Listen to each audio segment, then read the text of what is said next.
The eviction notice was still trembling in his hand when the knock came at the door, sharp and unexpected, like life refusing to give him even one quiet moment to fall apart. Marcus stood frozen in the dim light of his small living room, his 6-year-old son Jacob asleep on the couch behind him, clutching a worn-out stuffed bear. The room smelled faintly of instant noodles and laundry detergent, the scent of survival. He hadn't opened the door yet, but his mind was already racing. Who could it be at this hour? Another bill collector? A landlord tired of waiting? Or just another reminder that he was failing, slowly but surely? If this were you, standing there with nothing left but pride and a child depending on you, would you open that door or pretend no one was home? Marcus swallowed hard and turned the knob. On the other side stood a young woman, maybe 20 or 21, with tired eyes and a backpack slung over one shoulder. Her name, she said softly, was Hannah. She explained she had seen his ad online for renting out the spare room. Her voice wasn't polished or confident, it carried a quiet urgency, like someone who had run out of options. Marcus hesitated. He hadn't expected anyone to actually show up so soon, and certainly not someone like her. She didn't look like trouble, but life had taught him that appearances could be deceiving. Still, he glanced back at Jacob, then at the eviction notice in his hand, and something inside him cracked just enough to let hope seep in. He let her in. The room he showed her was barely more than a storage space cleared in desperation. A single bed, a small window, and walls that had seen better days. Hannah looked around quietly, her expression unreadable, then nodded. She said it would be perfect. Perfect. The word almost made Marcus laugh. Days turned into weeks, and Hannah became a quiet presence in the apartment. She left early in the mornings and returned late, often with books in her hands and exhaustion written across her face. She paid her rent on time, never complained, and slowly, almost imperceptibly, became part of their fragile routine. Jacob took to her quickly. Children have a way of seeing the truth in people without the noise of judgment. He would sit beside her while she studied, asking innocent questions, showing her his drawings. Hannah would smile, really smile in those moments, and something about that softened the heaviness in the room. Marcus noticed the small things, the way she sometimes skipped meals, pretending she wasn't hungry, the way she carefully folded her clothes, as if trying to maintain control over at least one part of her life, the way her eyes lingered on family photos he had of happier times, before everything fell apart. He didn't ask questions, he knew what it felt like to carry burdens you couldn't explain, but life has a way of revealing truths when you least expect it. One evening, Marcus came home earlier than usual. Work had been slow and his boss had sent him home without pay. As he entered, he heard voices coming from the spare room. He paused, not intending to listen, but something in Hannah's tone stopped him. Her voice was different, controlled, firm, almost authoritative. She was speaking to someone on the phone, and the words didn't match the girl he thought he knew. There was talk of accounts, decisions, and responsibilities that sounded far beyond a college student struggling to make rent. Marcus stepped back, confusion tightening in his chest. That night, he couldn't sleep.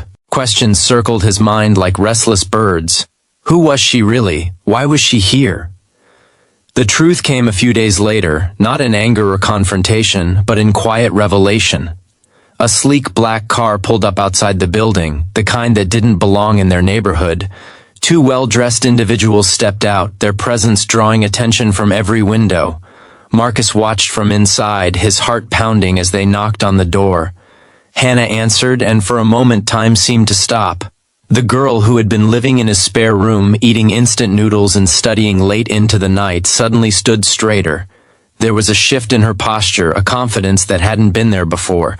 The visitors addressed her with respect, even deference, and then Marcus heard it. Her full name, Hannah Whitmore, the daughter of one of the wealthiest businessmen in the country. The realization hit him like a wave. The quiet girl who had rented his spare room was not who she seemed. She wasn't struggling to survive. She came from a world Marcus couldn't even imagine.